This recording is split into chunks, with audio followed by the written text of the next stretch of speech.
Now, I'm going to tell you why the Plan B. Eddie Graham called me and he said, well, Bob, he said, you're not going to have, you worry about this, you got to worry about that. And what happened was that, and I don't blame him. I mean, that kind of move was disaster for all of them. But Eddie, Jim Crockett, over to Tennessee, I don't know if it was who in Tennessee, but all the surrounding territories were the promoters were sending talent into Knoxville to run against us. So Plan B was a way to fight back. The reason we made that, it was Ron Wright's idea. He had the studio. The reason to make that was because it was to be used as a threat because we didn't have anything else. There was no way we could fight these guys. So it was meant to be a threat. It was never meant to be. I was, gobsmacked when I saw the thing on YouTube, wherever it was, YouTube or whatever. I couldn't believe it because I thought that was 25, 30 years ago. Where did you guys make the tape? In Ron Wright's? At some studio that he had up there in Johnson City. Did you just make the one or? Yes. Yeah, that was it. And what it was going to be a threat that, if you guys don't give us a break, we're going to expose the business. And again, how was you guys going to use the tape? I mean, I know they expose the business, but how was you going to get airplay through the local? Just go to, hey, we got an expose here, or what was the mindset there? Had not thought that far ahead. Did you ever show it to anybody? As far as I know, Ron kept it that night. I never saw it again until it showed up. And I've seen some people comments that say, I should be, crucified for exposing the business and all that. But, I lost $200,000 trying to go opposition. And by the time I left there, I was broke. And again, maybe, you can look back and say, bad decision. But if it had worked, you're talking about a multi-million-dollar a year business. And there were no rules. Nobody owned anything. Right. Nobody ran it. It's not like a football franchise where, there's a league that says, yeah, so-and-so owns the New York Giants. And, if you try to say you're the New York Giants, you're going to be arrested. So we gave it a try. The union thing was something I was really interested in doing. I mean, I didn't want to be part of the union per se, but just to have some representation. Promoters could do whatever they wanted with payoffs and how they treated you and, blackballing guys and all that. And I just didn't like that. Now, the guys that you had with you, they were all really established. Malenko, like you said, Wright was probably the least, but in Tennessee, Ron Wright and his family were legends in Tennessee.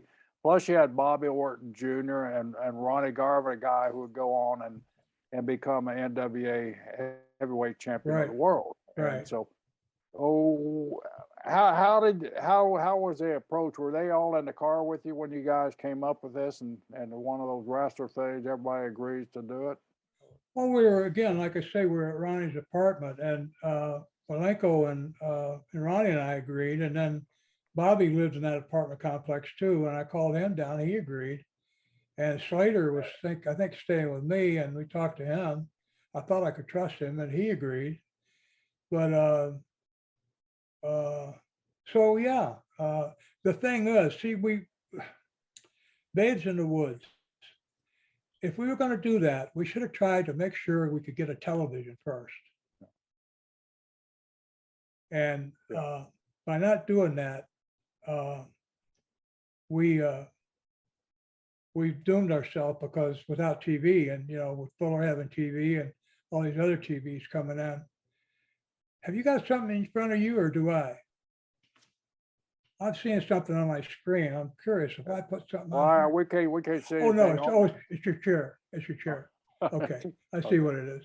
Hey, Bob, it seems like a really ingenious idea. You've got no leverage. you got all the promoters that are working against you, so you really have no strength. But you've got this nuclear bomb in this video that you put in your back pocket. Did you ever threaten one of the promoters? I mean, the whole idea was you had the threat to never use it, I believe is my understanding. Did you ever tell one of the promoters you had this or show it to them in order to try to get some leverage, or did you just make the tape and forget about it?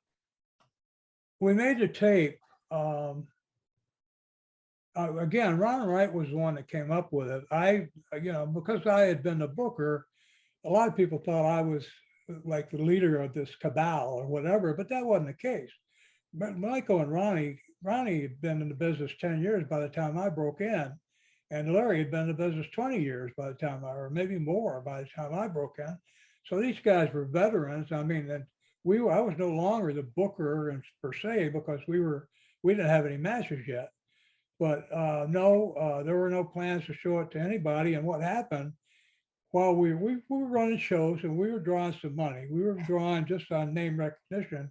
We were drawing, but eventually we ran out of money, and Larry's mother or his wife, I'm not sure what, he had a family problem where he had to leave and come back to Tampa. And Bobby had a family to support, so he had a new child, and he ran out of money, and so he left and went out to Wasatch territory, and eventually, I ran out of money, and so I had to go too, and I went over to Bill Watts territory for a year.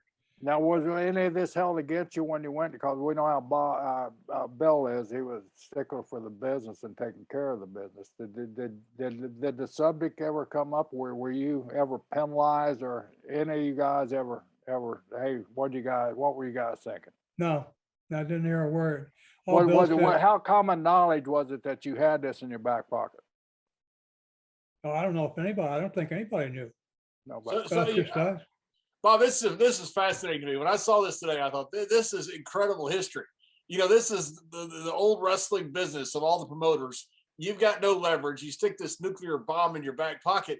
Did none of the promoters ever know about it? I mean, you made the tape, but did you never use it or use the threat of it or anything, and then it just disappeared until it showed up again a couple years ago? Yeah, because here's the deal.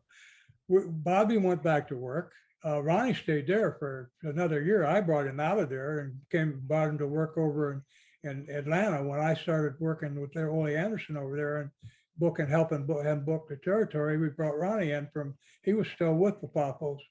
What happened is he got together with Randy Poppo and Lanny and old man Angelo Poppo. I can't remember the name of their promotion, but we went to work for them for a while. And we worked with them, and we had a percentage. We got paid so much, but we were put part of our money in the stock in the company every week. And but eventually it just got old, and I was still in my prime. So I figured, why not go ahead? And the only thing Bill Watts said to me to answer Jerry's question was that I wasted a year, and he was right, because I could have maybe in Mid-South in that year, I could have probably made $75,000.